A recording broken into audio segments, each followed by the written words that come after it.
Welcome to City Week, ladies and gentlemen. Today I'm being joined by the Executive Director and CEO of Habitat for Humanity, a great organization here in our community, none other than Sandie Pike. Sandie, welcome to the show. Hey, thank you, Alton, for inviting me. Well, hello, everyone. It is a pleasure to sit down with you. You know, years ago I was a board member for Habitat for Humanity. Right. For your predecessor was there, and you know, Habitat has been in our community for a very long time, doing some wonderful things in our area.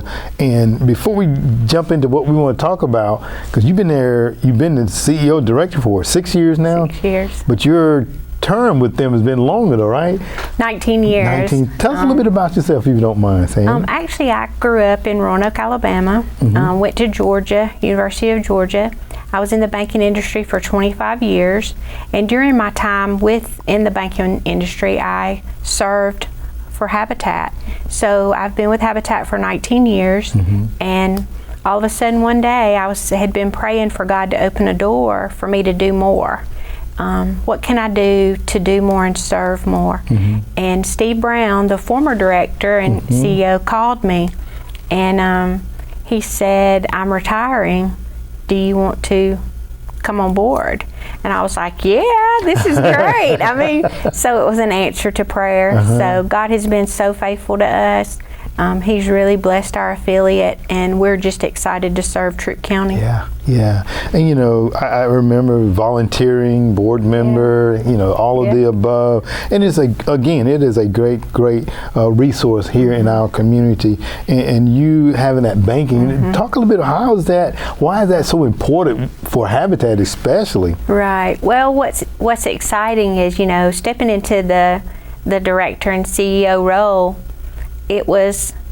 I wasn't really sure what to expect. Having that finance background and learning at Georgia how to actually manage from a CEO level has been the key to my success. Just stepping in seat, understanding how to read a balance sheet, how to understand how to manage the funds correctly, how to make sure that the funds are allocated. So if you receive multiple grants in, how to make sure that you oversee that, and just having that mindset of we are a 501c3. We have to be so careful with every dollar, every every cent that we spend. So that 25 years of banking made it so much easier for me to transition into the director and CEO role. And we're so happy and fortunate that this community have you, Sandie, with your experience. And you know, over the course of years, I know Habitat has built a number of homes in our community and continually to build homes in our community.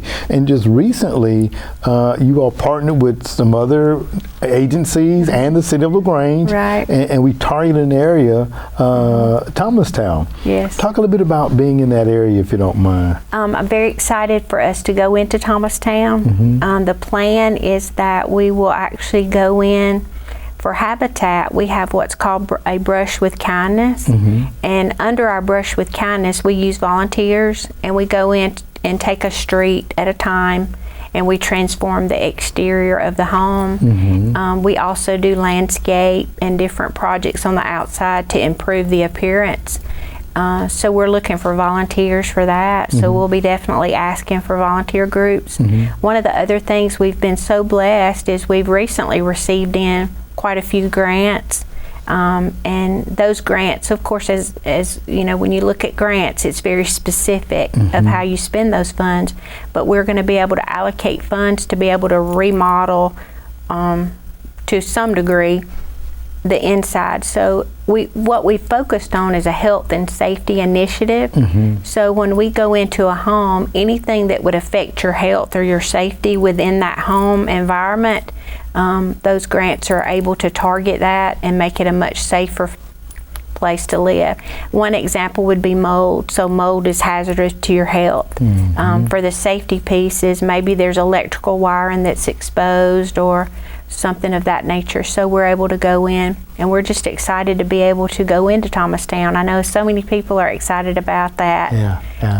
So I'm excited. Good, good. And you know, definitely the brush of kindness. And you know, I don't want to start, but there was another organization over the summer, Mission Serves, went in and they did some beautification projects as well. So, and I guess the stipulation we want to make sure that our viewing audience know, this is for homeowners. Right. This is for homeowners. Okay. Yes. So if you own your home, Sandie may be able to assist you with some repairs there. So definitely want to reach out to her. All right. And you know, Sandie, not only are you all concerned about, you know, helping those that own their homes, but you all are building homes too. And you all, Habitat started and is developing the first cottage court under our new UDO, Unified Development Ordinance. You all are doing that over on Daniel and Ware Street. Talk about how that's going. Well, that took about 1.5 years to come to fruition. We spent a lot of time making sure that the size of the home, the design would fit in the neighborhood. And so every neighborhood we go into, we want to just enhance it. And so with the Daniel and Ware development, we created that cottage court. And so we've got 7 homes. 2 have been completely, they're under, now the homeowners have actually moved in. They're just beautiful. And then we've got 5 that we will pour concrete on Friday or Monday. And so we'll build those 5. And it's very exciting for the homeowners to be able to go in. The homes are just beautiful. I wish everyone listening would go by the Daniel and Ware Cottage Court development. It's called the Calumet development. Dr. Robert Tucker and I worked hard on that. Many of you know Dr. Robert Tucker. He's amazing. And just beautiful homes. The 2 homes that we built, the second home is for us overall as an affiliate, is house number 102. And then we'll finish the rest of those out. We should be finished by February of next year. That's the remaining 5? The remaining 5. Wow. Yeah. And you know, I think that's such a great concept. It's one of the things within our Unified Development Ordinance that give opportunity for that smaller footprint of home, smaller footprint lot. So you get the density and you create its own little neighborhood within itself. Absolutely. It's beautiful. If you drive by, look at there's a big billboard out, a sign that shows what the development will look like when it's finished, and it's going to be gorgeous. And it's also providing new homes for 5-7 deserving families, no doubt. And talk about the screening process just a little bit, if you don't mind, Sandie. Actually, it's very it's exciting to talk about it, because when we open it up for the application process, we take many applications, and we have a family selection committee, and it's 8 to 10 local people that are actually excited about serving Habitat, and they're excited about serving families. And we take the applications in. The family selection group goes through those applications. They do home site visits. They go out, meet with the families, and determine the needs. And then if the individuals qualify based on their income, it is an income-based. And so once they qualify and get in line, the homeowners, potential homeowners, are required to go through finance classes, homeownership classes, budgeting classes, and then once they complete each step, they actually go through circles as well, which is a great partner. Thank you, Sherry.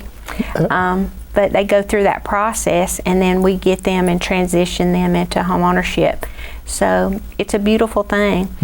Actually, it's also based on income as far as what the mortgage would be. So we don't look at what it cost us to build the home. We look at what can that family afford. And so the difference between what they can afford and what it cost us, that portion is a gift to these families. Oh, wow. And so we do take a loss on all the homes that we build, but it's worth it to see those families go in and to see the excitement. And you know, that home is a stabilizing force in their environment, especially for the kids. Yes, it is. And you know, talking about, you know, the selection process and everything, you're creating a homeowner, and then too, going through those classes, because anybody can become a homeowner, but Right. you want sustainability. Right. Absolutely. So we thank you for what you're doing there. And Sandie, you guys have so many tentacles reaching into our communities, with the rehabilitation of some homes, new construction of homes for first-time family in some cases, and then too, a thing that we see in our community as well as other communities around the state of Georgia and nation is that growing homeless population. Right. You guys are also going to be constructing some homes for homelessness, I understand, as well. Absolutely. That's one of the most exciting things that's come up. We have actually received a large grant that will allow us to build 10 homes. Mike Wilson, and thank you, Mike, with New Ventures, they gave us land behind New Ventures. It's off of Webster Street, and we will, in 4 to 6 weeks, we should be able to break ground. We're just waiting on an engineered site plan to be completed. Okay. And we will break ground, and we will build 10 homes similar to the homes that are on the Daniel and Ware, the cottage court style. They're similar to those. And we will 100% dedicate those 10 homes to the actual homeless coalition that Van and Lisa Ellison run. Wow. For here. I'm very excited about Yeah, that. that's going to be awesome there too. Again, we do have to realize and understand that, people may fall on a hard time for whatever reason. Right. And if they have a place that they can get stable, get cleaned up and kind of refresh, rethink, in some cases they can regroup and get back on their feet. Absolutely. Yeah. So Sandie, you guys are doing an awesome job in our community. And again, if you're a homeowner and you have some of those safety needs or minor repair needs, you may want to give Sandie a call. Absolutely. She may be able to help you with some money there. Absolutely. Sandie, if you don't mind, give me your phone number or contact information if you don't mind. I can be reached at 706-585-2952. You can give me a call. One of the other things you could do is we have an amazing partner who is Kathy, the Kathy group here. Okay. They have applications at their location. And then our restore, our Habitat Restore on Main Street, we also have applications there. So you can pick up an application. Wow. Yeah. All the ways that they can get in touch with you Absolutely. right there. Thank you. Sandie, thank you so much for coming on today and sharing this information. And by all means, I'm going to be reaching out to you for sure, okay? I want to say thanks to the city of Lagrange. No problem. Y'all have been so amazing to support us in all that we do. And I'm grateful for you especially. So no thank problem. you, Alton. It's a common teamwork. Absolutely. Makes the dream work. Yes. Absolutely. Thank y'all. All right, thank you. Ladies and gentlemen, stay tuned for more City Week coming up in just a moment.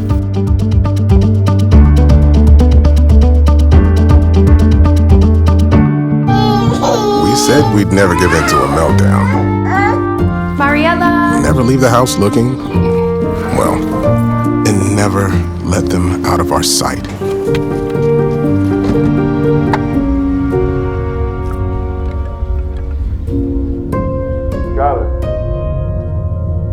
Cars get hot fast, and kids can be at risk. Before you leave the car, always stop, look, lock. Welcome to City Scenes. I'm your host, Lynne Holle from Visit Lagrange.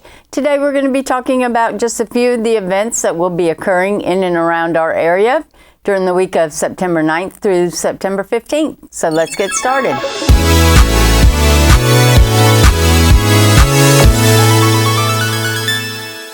The Lagrange Fire Department's annual 9/11 Memorial Stair Climb will be held Wednesday, September 11th, beginning at 8 a.m. at Callaway Stadium. Participants climb or walk the equivalent of 110 stories or 2,200 steps to symbolize the height of the World Trade Center towers and the firefighters' journey to save lives.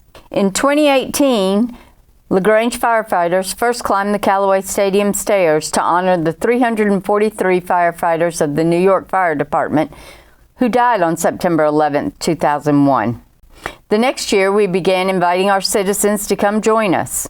So come out and join the Lagrange Fire Department as we honor and remember those who lost their lives on September 11, 2001. We lost mothers, fathers, brothers, sisters, aunts, and uncles on that tragic day. First responders, military, civilians, children, and all those affected by this heartbreaking event 23 years ago are encouraged to join us. Registration is $25 and all the proceeds will go to the Terry Farrell Firefighter Fund. Registration begins at 8 a.m. the morning of the event. T-shirts will be limited, so come early. Friday, September 13th at 8 p.m., Sarah Evans performs at Sweetland Amphitheater. Multi-platinum entertainer Sarah Evans is at the top of her game as the 5th most played female artist in country radio in nearly the last 2 decades. Her 5 #1 singles include No Place That Far, Suds in the Bucket, A Real Fine Place to Start, Born to Fly, and A Little Bit Stronger, which spent 2 weeks in the top spot and was certified platinum by the RIAA. Sarah's stunning country voice, according to Rolling Stone, has earned her the prestigious Academy of Country Music Top Female Vocalist accolade, as well as numerous American Music Awards, Billboard Music Awards, Country Music Association, CMT, and Grammy Award nominations. The City of Lagrange will be hosting its Leaving Lagrange Better Than We Found It litter cleanup on Saturday, September 14th from 8 a.m. until 10 a.m. We will meet at Moss and Wood Park in the parking lot located at 118 Brown Street. Our partner for this event is the Troup County Alumni Chapter Delta Sigma Theta Sorority. The public is welcome to participate. Saturday, September 14th at 8 a.m., Bike MS Georgia Peach Ride. Bike MS is the 7th largest charity cycling series in our country. Our community has raised an incredible $1.4 billion to fuel the National Multiple Sclerosis Society's mission to cure MS while empowering people affected by MS to live their best lives. While there are many rides, we all have one destination, a world free of MS. Also on Saturday the 14th, Fall Festival and Chili Cook-Off, downtown LaGrange, Georgia. Come to downtown LaGrange and enjoy games, music, and more at this year's Fall Festival. And when we say more, we are talking about the return of the Chili Cook-Off. Sample the many varieties of chili and vote for the ones you think taste best. This is an event the whole family can enjoy. See you there. And finish Saturday with a concert at Sweetland Amphitheater at 8 p.m. Kid G with Will Mosley and Mason Ramsey at Sweetland Amphitheater. By the time he was 16, Kid G, born Jonathan Gabriel Horn, Gabe to his friends, was writing his own music, full of rich melodies and ticked-off lyrics. In October of 2021, his single Dirt Road, his first attempt at country music, hit number 40 on the Hot Country Songs Strictly Off Streams, an anomaly for that chart which favors radio hits. Those are just a few of the events that will be happening in and around our area during the week of September 9th through September 15th. For more events, go to visitlagrange.com/events or visit the city's calendar page, which is lagrangega.gov.